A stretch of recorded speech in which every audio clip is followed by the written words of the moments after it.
O Dreamcast trazia em seu case o logotipo do Windows CE, que era o bastante para aumentar o hype de muita gente que viu os jogos de PCs ficando cada vez mais sofisticados e realistas no fim dos anos 90.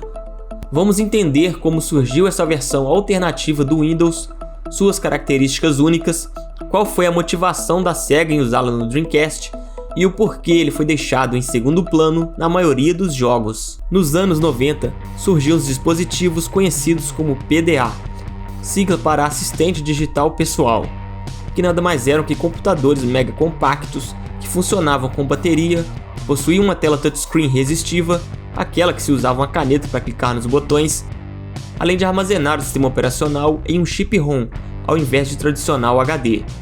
Foi para esses dispositivos embarcados que o Windows CE foi criado. Esse PDA que vocês estão vendo é o LG Phenom.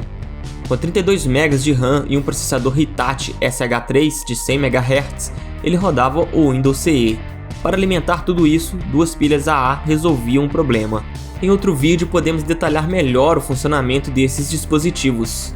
Em novembro de 1996 era lançado o Windows CE 1.0. Essa versão do Windows voltada para dispositivos compactos trazia uma interface amigável, muito similar ao Windows 95, que permitia que usuários já acostumados com o desktop utilizassem o sistema sem muitos problemas de adaptação.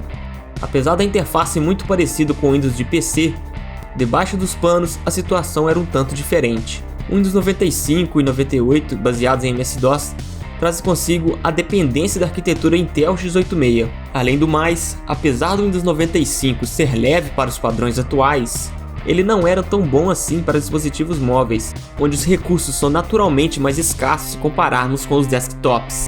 Como os processadores x86 são mais beberrões que um Opala 6 cilindros com carburador desregulado, a Microsoft teve que se mexer para criar um sistema operacional do zero que fosse compatível com os processadores de baixo consumo que vinham nos PDAs. Mas usar uma arquitetura diferente tem suas consequências, principalmente a perda de compatibilidade.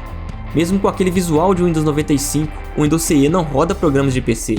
Portanto, softwares como o pacote Office da Microsoft foram reescritos para rodar em novas arquiteturas, além de enxugar o uso de memória e processamento. E se você gosta de ver conteúdos mais técnicos sobre videogame, seja hardware ou software, não deixe de dar o like e se inscrever no nosso canal.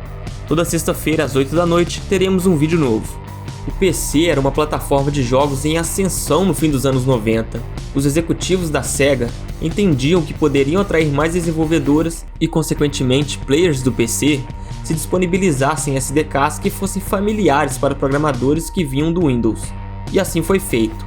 Lançado em novembro de 98 no Japão, o Dreamcast trazia compatibilidade com o Windows CE da Microsoft, além de possuir um modem embutido para acesso à internet.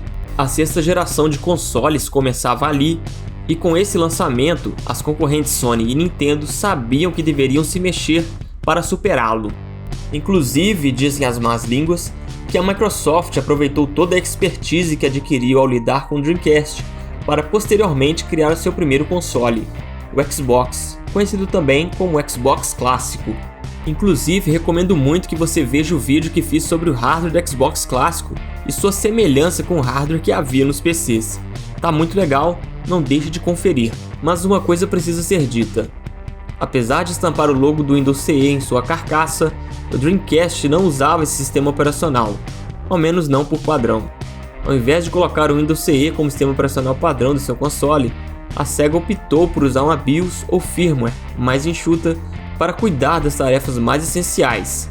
Quando você liga o Dreamcast, a firmware do videogame é responsável por dar boot no jogo inserido no console.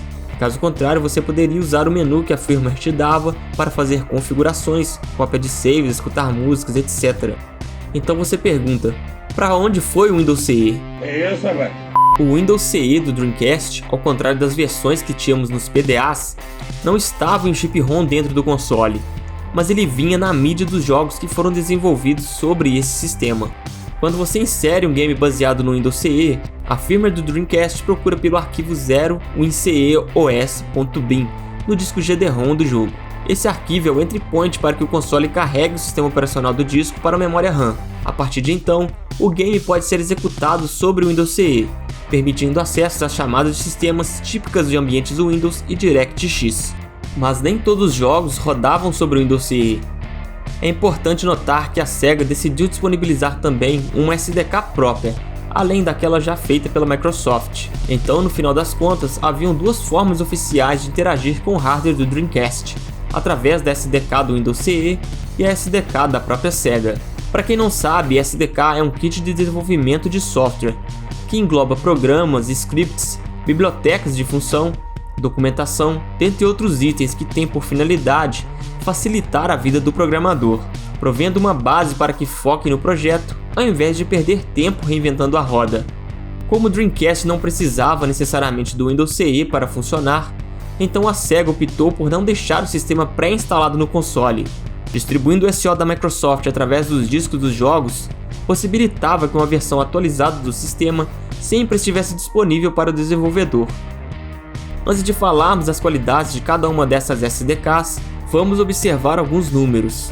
No seu lançamento, nenhum dos jogos que estreavam com o console rodava o Windows CE, e dentre aproximadamente 624 jogos lançados para o Dreamcast, nem 50 fizeram uso do sistema da Microsoft. O que explica isso? Apesar da facilidade para portar jogos do PC, a SDK do Windows CE apresenta menos desempenho se comparado ao SDK da própria Sega. Além do mais, o Windows CE, ao ser carregado, também ocupa espaço na memória RAM do console, que já não era grande coisa, apenas 16 MB. Pesando os prós e contras, sabemos que os desenvolvedores preferiam quando observamos os números. Mais de 90% da biblioteca rodava com SDK da Sega, e as facilidades do Windows CE, que eram a grande aposta do console, ficou em segundo plano. Os desenvolvedores preferiam reescrever o código dos jogos para funcionar com a SDK da Sega, mesmo que essa fosse diferente do que estavam habituados quando programavam para o Windows e DirectX. No final, o ganho de desempenho justificava as horas investidas. Então é isso, pessoal, esse foi mais um vídeo do canal 8 Bits de Nostalgia. Não se esqueçam de se inscrever e deixe seu like. Aproveite também para ver mais alguns vídeos nostálgicos que eu vou deixar aí para vocês. Um grande abraço, valeu!